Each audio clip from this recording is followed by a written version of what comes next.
Good morning everybody. आप सभी का स्वागत है आज के हमारी special training series we enhance में, जिसके अंदर आज हम आपसे बात करेंगे future of network marketing in the world and specially in India. मैं आपको बताना चाहूँगा, वैश्विक स्तर पर नेटवर्क मार्केटिंग, जिसे लोग MLM भी कहते हैं, लगभग 1930s के आसपास शुरू हो चुका था।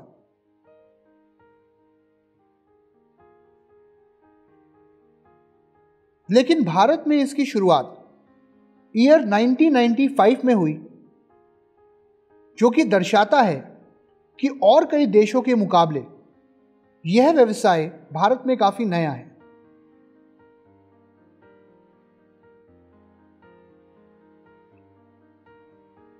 आइए जानते हैं कि एक ट्रेडिशनल मार्केट और डायरेक्ट सेलिंग मार्केट में क्या अंतर है।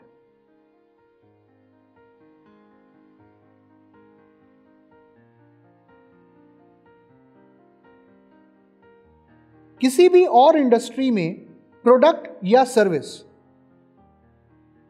कंज्यूमर तक डायरेक्टली नहीं पहुंचता,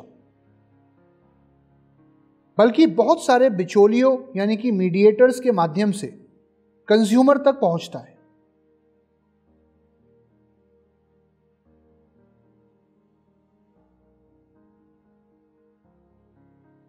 जैसे कि CNF एजेंट, डिस्ट्रीब्यूटर, होलसेलर और रिटेलर, और सारा प्रॉफिट मार्जिन इन लोगों के बीच में बंट जाता है।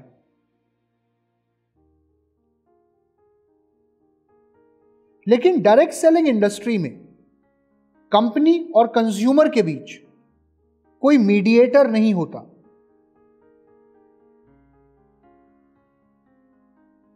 और कंज्यूमर कंपनी से प्रोडक्ट्स लेता है और दूसरे कंज्यूमर्स को भी जागरूक करता है।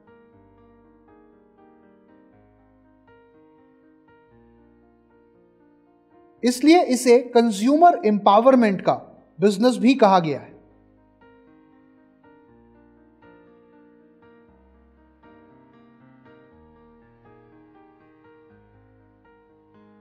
क्योंकि इस बिजनेस में कंज्यूमर का रोल सबसे महत्वपूर्ण होता है, और यह बिजनेस कंज्यूमर अपने आप के लिए करता है।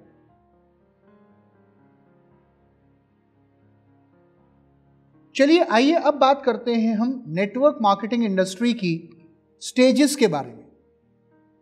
तो मैं आपको बताना चाहूंगा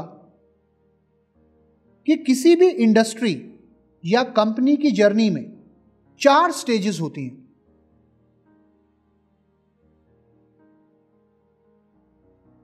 जिससे होकर उसे गुजरना पड़ता है।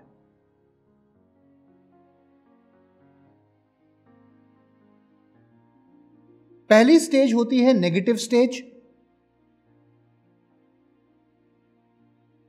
जहां हम जब अपना बिजनेस मॉडल लोगों को दिखाते हैं तो लोग उसे समझना नहीं चाहते।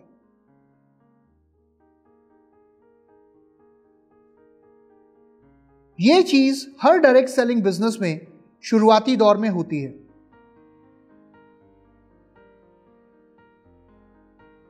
तो यह जरूरी है कि सबसे पहले लोग आपके बिजनेस मॉडल पर ट्रस्ट करें।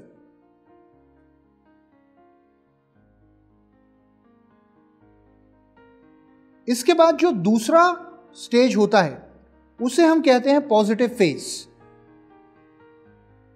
जहां लोग आपके बिजनेस मॉडल या कॉन्सेप्ट में थोड़ा बहुत इंटरेस्ट दिखाते हैं।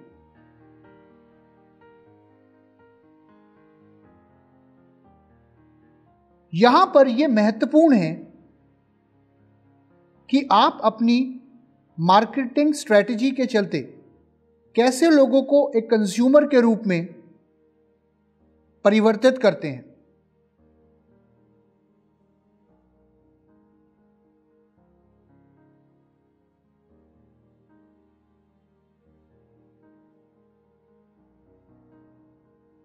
तीसरा फेज होता है ग्रोथ फेज। जब लोग आपके बिजनेस मॉडल पर यकीन करना शुरू कर देते हैं,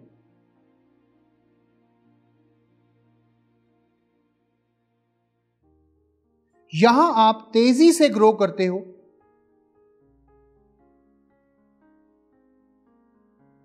यह वो समय है जब लोग आपके बिजनेस में इन्वेस्ट करना चाहते हैं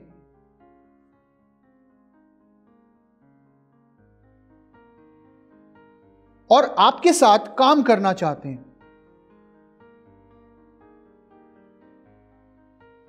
ऐसे समय में एक मजबूत पकड़ बनाकर रखना बहुत जरूरी है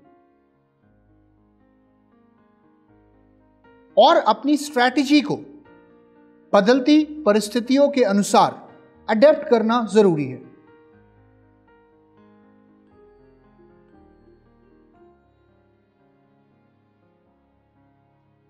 चौथा फेज होता है कंपटीशन फेज।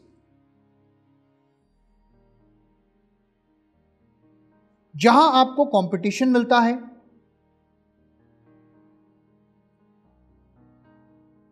हर कंपनी सफल होना चाहती है, लेकिन मार्केट में आगे वो ही बढ़ते हैं जिनका कॉन्सेप्ट यूनिक होता है और फाउंडेशन स्ट्रांग होती है।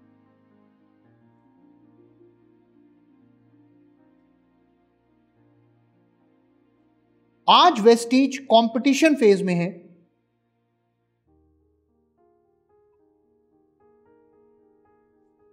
क्योंकि बाकी कंपनीज वेस्टीज से कंपीट करना चाहती हैं। चलिए आइए अब बात करते हैं कुछ आंकड़ों के बारे में जो आने वाले समय में इंडियन डायरेक्ट सेलिंग इंडस्ट्री के फ्यूचर के बारे में हमें बताते हैं। My dear friends, FICCI KPMG की दिसंबर 2015 की रिपोर्ट के अनुसार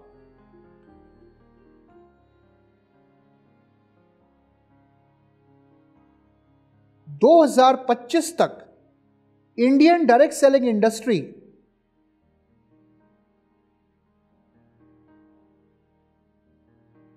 $645 बिलियन तक पहुंचने की संभावना है।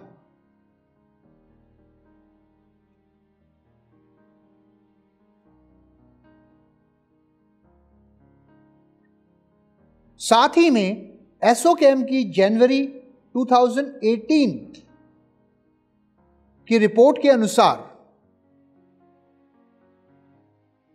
2021 तक इंडियन डायरेक्ट सेलिंग इंडस्ट्री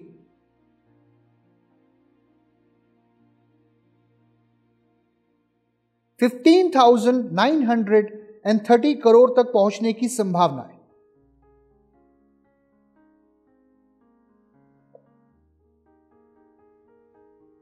एक और चीज जो मैं आपके साथ शेयर करना चाहूंगा कि डायरेक्ट सेलिंग एक ऐसा व्यवसाय है जिसने इंडिया ही नहीं बल्कि पूरे विश्व में वुमेन एम्पावरमेंट को बढ़ावा दिया है। डायरेक्ट सेलिंग इंडिया में महिला सशक्तिकरण के लिए एक बहुत बड़े हथियार के रूप में उभरा है।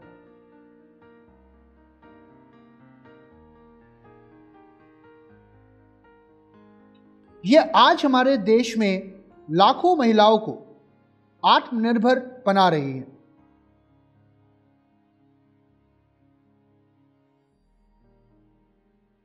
आज कितनी ही महिलाएं इस इंडस्ट्री के द्वारा अपनी एक पहचान बना चुकी हैं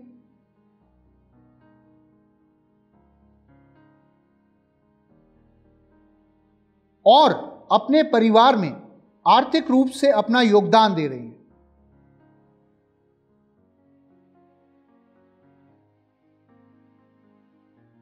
घर से काम करने की आजादी और काम करने का समय खुद चुनने की आजादी एक बहुत बड़ा अवसर है आज और आने वाले समय में महिलाओं के लिए। मैं आपको बताना चाहूंगा कि बिजनेस स्टैंडर्ड मैगजीन की अगस्त 2018 की रिपोर्ट के मुताबिक इंडियन डायरेक्ट सेलिंग इंडस्ट्री में 53% से ज्यादा एंटरप्रेन्योर्स महिलाएं हैं।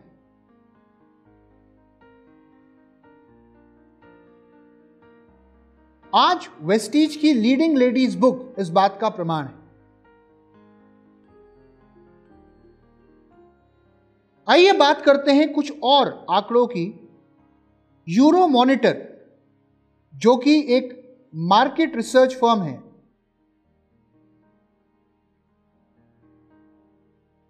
उसके मुताबिक विटामिन्स डाइटरी सप्लीमेंट्स की मार्केट का साइज 2017 में 9400 करोड़ था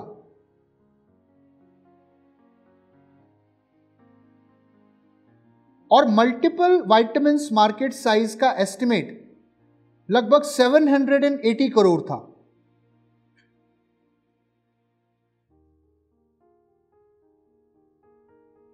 सन 2018 में एक एसोचैम नॉलेज रिपोर्ट के मुताबिक न्यूट्रास्यूटिकल मार्केट के बढ़ने की संभावना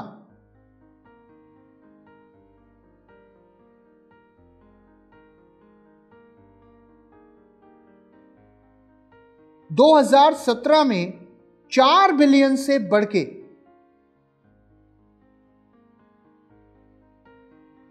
2025 में 18 बिलियन तक है। इससे आप अंदाजा लगा सकते हैं कि संभावनाएं कितनी असीम हैं। वेस्टीज के हेल्थ केयर, पर्सनल केयर और बाकी रेंज ऑफ प्रोडक्ट्स की डिमांड लगातार बढ़ती जा रही है।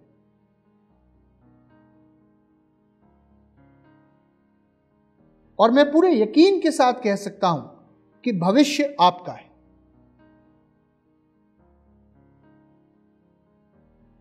आइए अब जानते हैं कि दुनिया के बड़े बड़े व्यवसायी और सक्सेसफुल लीडर्स आज डायरेक्ट सेलिंग के बारे में क्या बोलते हैं। बहुत से लीडर्स जिनको आप जानते हैं, आज उन्होंने डायरेक्ट सेलिंग इंडस्ट्री का लोहा माना है। सबसे पहले मैं बात करना चाहूंगा बिल गेट्स के बारे में। बिल गेट्स का नाम आप सभी ने सुना होगा। उन्होंने एक बार कहा था कि जिंदगी में अगर एक बार सब कुछ छोड़कर नई शुरुआत करने का मौका मिले तो मैं नेटवर्क मार्केटिंग जरूर करना चाहूंगा। हमारे इंडिया के पूर्व राष्ट्रपति, जिनको आप सब जानते हैं, डॉक्टर एपीजे अब्दुल कलाम, उन्होंने नेटवर्क मार्केटिंग के बारे में क्या कहा, आइए मैं आपको बताता हूं। नेटवर्क मार्केटिंग 21वीं शताब्दी का फास्टेस्ट ग्रोइंग बिजनेस है उनके अनुसार। और आगे उन्होंने कहा कि इस बिजनेस को हर युवा लड़के और लड़की को ज्वाइन करना चाहिए, और अगर आप ऐसा नहीं करते हैं तो आप अपनी युवा अवस्था का बेहतरीन अनुभव लेने से चूक जाएंगे। एक और व्यक्ति जिनकी यहां पर मैं आपसे चर्चा करना चाहूंगा, जिनका नाम है रॉबर्ट कियोसाकी।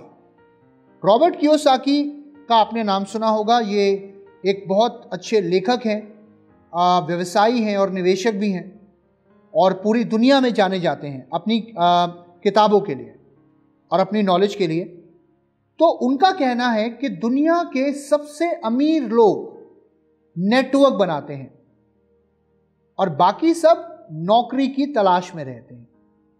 तो माय डियर फ्रेंड्स, अभी तक आई एम श्योर आप लोगों ने ये जान लिया कि नेटवर्क मार्केटिंग का फ्यूचर इंडिया में और पूरी दुनिया में बहुत बेहतरीन है, और ये इंडस्ट्री समय के साथ बहुत तेजी से आगे बढ़ रही है, लाखों लोगों की जिंदगियों को बदल रही है।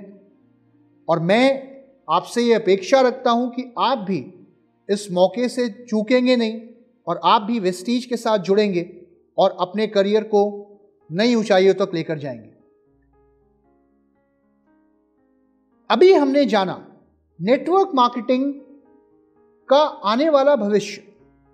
अब आगे की वीडियोस में हम जानेंगे कि इस इंडस्ट्री का वर्तमान क्या है और कैसे वर्तमान में लाखों लोगों की जिंदगियां बदल रही हैं और लोग वेस्टीज के साथ जुड़कर अपने सपनों को, अपने ड्रीम्स को पूरा कर रहे हैं। सो इसी के साथ यहां पर मैं आपसे विदा लेना चाहूंगा। Thank you very much and wish you well.